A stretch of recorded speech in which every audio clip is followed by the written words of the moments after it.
જય શ્રીમન નારાયણ. રામાનુજદાસ શ્રીમાન ગટ્ટુ વેણુગોપાલ સ્વામી દ્વારા વર્ણન કરેલ શ્રીમદ ભગવદ્ ગીતાનું ગુજરાતી ભાષાંતર હું આપને કહી રહી છું. અધ્યાય 13 ક્ષેત્ર ક્ષેત્રજ્ઞ વિભાગ યોગ. શ્લોક 11.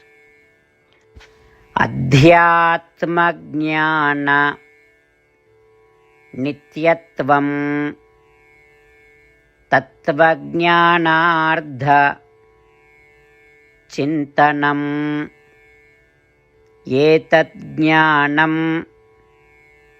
ઇતિ પ્રોક્તમ અજ્ઞાનમ યદતોન્યથા. ઓમ. ગીતાચાર્ય શ્રી કૃષ્ણ પરમાત્મા અર્જુન સાથે આપણને બધાને ક્ષેત્ર ક્ષેત્રજ્ઞ વિભાગ યોગ શીખવી રહ્યા છે.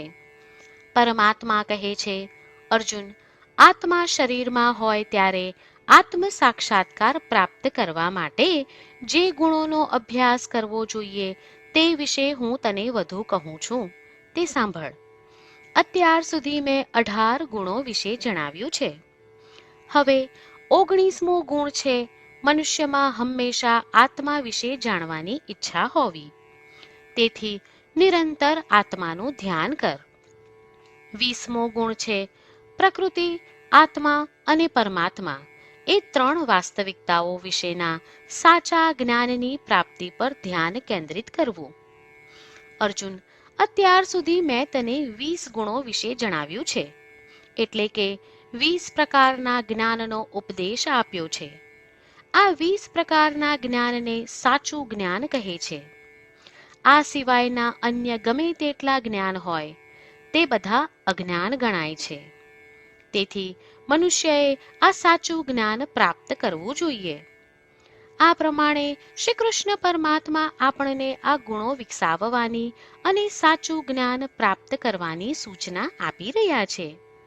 શ્રી કૃષ્ણ પરમાત્માના ઉપદેશોનું ધ્યાન કરતા ચાલો આપણે આ ગુણો વિકસાવવાનો અને સાચું જ્ઞાન પ્રાપ્ત કરતા રહેવાનો પ્રયત્ન કરીએ.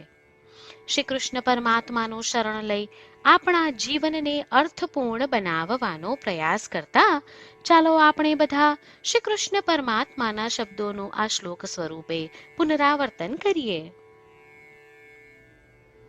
અધ્યાત્મજ્ઞાન નિત્યત્વમ તત્વજ્ઞાનાર્ધ ચિંતનમ એતજ્ઞાનમિતિ પ્રોક્તમ અજ્ઞાનમ યદતોન્યથા. શ્રી કૃષ્ણ પરમાત્માએ આખી ભગવદ્ ગીતાનો સાર અધ્યાય 18ના શ્લોક 65 થી 70માં 8 ઉપદેશ દ્વારા કહ્યો છે. શ્રી કૃષ્ણ કહે છે, જે મારા આ 8 ઉપદેશ અનુસરે છે તે મને પ્રિય છે. એ સર્વે ભક્તોનું હું બધી જ રીતે રક્ષણ કરીશ. શ્રી કૃષ્ણ પરમાત્મા પાસેથી આખી ભગવદ્ ગીતા સાંભળ્યા પછી અર્જુન કહે છે, કરીશ્યે વચનમ તવ, એટલે કૃષ્ણ, હું તમારી આજ્ઞાનું પાલન કરીશ, તમે કહો છો એમ કરીશ. અને આથી જ શ્રી કૃષ્ણએ દરેક પ્રકારના યશ અને વિજય અર્જુનને આપ્યા છે. તો ચાલો આપણે પણ પરમાત્માને 8 વાતો પાળવાનું વચન આપીએ. પરમાત્માને આપેલા વચનથી મોટી કોઈ પૂજા, તપ કે યજ્ઞ નથી. 8 પ્રતિજ્ઞાઓ જે આપણે લેવી જોઈએ તે હું હવે કહું છું. આપ સૌ પણ એનો મન અને હૃદયથી વિચાર કરો. આ રીતે શ્રી કૃષ્ણને વચન આપતી વખતે આપણે સૌ શ્રી કૃષ્ણની હસતી મુખમુદ્રાનો મનમાં વિચાર કરીએ અને પરમ આનંદનો અનુભવ કરીએ. જય શ્રીમન નારાયણ. આપણા 8 વચનો આ પ્રમાણે છે. આપણું પહેલું વચન, હે શ્રીમન નારાયણ, તમારા ઉપદેશ પ્રમાણે હું હંમેશા તમારું ધ્યાન અને ચિંતન કરીશ. આપણું બીજું વચન, હે શ્રીમન નારાયણ, તમે કહ્યું છે તેમ હું સદાય તમારી ભક્ત રહીશ. આપણું ત્રીજું વચન. હે શ્રીમન્નારાયણ, હું મારા કર્મો તમને સંતોષ થાય તેમ અને તમારી સેવા માટે કરીશ. આપણું ચોથું વચન. હે શ્રીમન્નારાયણ, તમે અનુસરવા કહ્યું છે તેમ મને પૂર્ણ શ્રદ્ધા છે કે હું તમારી છું. હું સદાય મારા હાથ જોડી તમને નમસ્કાર કરીશ, તમારી ભક્તિ કરીશ. આપણું પાંચમું વચન. હે શ્રીમન્નારાયણ, હું તમારા શબ્દો યાદ કરું છું. મામેકમ શરણમ વ્રજ. તમે તમારી શરણમાં આવવા કહ્યું છે. શ્રીમન્નારાયણ, હું માત્ર તમારા જ શરણમાં છું. આપણું છઠ્ઠું વચન. હે શ્રીમન્નારાયણ, આપે કહ્યું છે મા શુચ. તમે અમને આશ્વાસન આપી શોક ન કરવા માટે કહ્યું છે, તો હું દુઃખી નહીં થાઉં, શોક નહીં કરું. આપણું સાતમું વચન.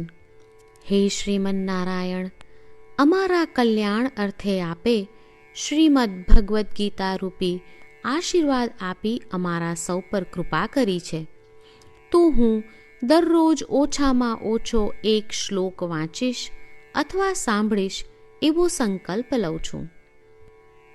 આપણું આઠમું વચન. હે શ્રીમન્નારાયણ, હું ગીતાના દૈવી શબ્દો એ ભક્તો સુધી પહોંચાડવાનો પ્રયત્ન કરીશ જેઓ ગીતાથી અજાણ છે. હે શ્રીમન્નારાયણ, તમે કહ્યું છે તેમ કરીશ, તમે કહ્યું છે એમ વર્તીશ અને તમારા માટે જ કર્મ કરીશ. શ્રીમન્નારાયણને આપેલું વચન કે દરરોજ તમે કહ્યું છે એમ કરીશું, એ જ એક મહાન પૂજા છે. તો ચાલો આપણે સૌ દ્રઢ શ્રદ્ધા સાથે પ્રભુ પાસે એક સંકલ્પ લઈએ. શ્રીમન્નારાયણ, કરીશ્યે વચનમ તવ. શ્રીમન્નારાયણ, હું તમારી આજ્ઞાનું પાલન કરીશ. સર્વમ શ્રી કૃષ્ણાર્પણમસ્તુ. જય શ્રીમન્નારાયણ. અધ્યાત્મજ્ઞાન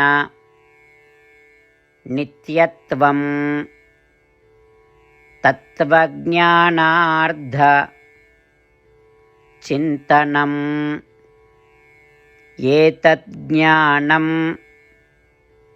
ઇતિ પ્રોક્તમ અજ્ઞાનમ યદતોન્યથા. ઓમ. અધ્યાત્મજ્ઞાનનિત્યત્વં તત્વજ્ઞાનાર્ધચિંતનમ એતજ્ઞાનમિતિ પ્રોક્તમ અજ્ઞાનમ યદતોન્યથા. જય શ્રીમન્નારાયણ. તમામ ભક્તોને ખાસ વિનંતી. આપણા જીવનની દરેક બાબતોમાં આપણે તાત્કાલિક અને અસરકારક પરિણામો ઈચ્છીએ છીએ. આ પ્રાપ્ત કરવા માટે ચાલો દરરોજ 1 મિનિટ ફાળવીએ અને નારાયણાસ્ત્રમ વાંચીએ. નારાયણાસ્ત્રમ મેળવવા માટે તેની વેબસાઇટ જે www.narayanaastram.org છે તેના પર જાઓ અને રજિસ્ટ્રેશનમાં તમારું નામ અને ઈમેલ આપો. તમે આપેલા ઈમેલ પર તમને નારાયણાસ્ત્રમ PDF પ્રાપ્ત થશે. પીડીએફમાં રામાયણનો 1 શ્લોક, ગીતાનો 1 શ્લોક અને એક વિષ્ણુ નામ છે. આ 3ને નારાયણાસ્ત્રમ કહેવામાં આવે છે. દરેક વ્યક્તિને આ શ્લોકોનું અલગ અલગ સંયોજન પ્રાપ્ત થાય છે.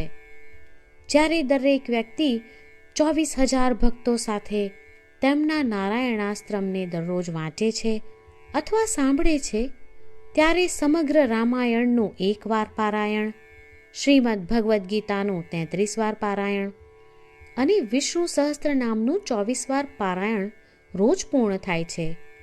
આ એક અદ્ભુત અને અસાધારણ પરિણામ છે.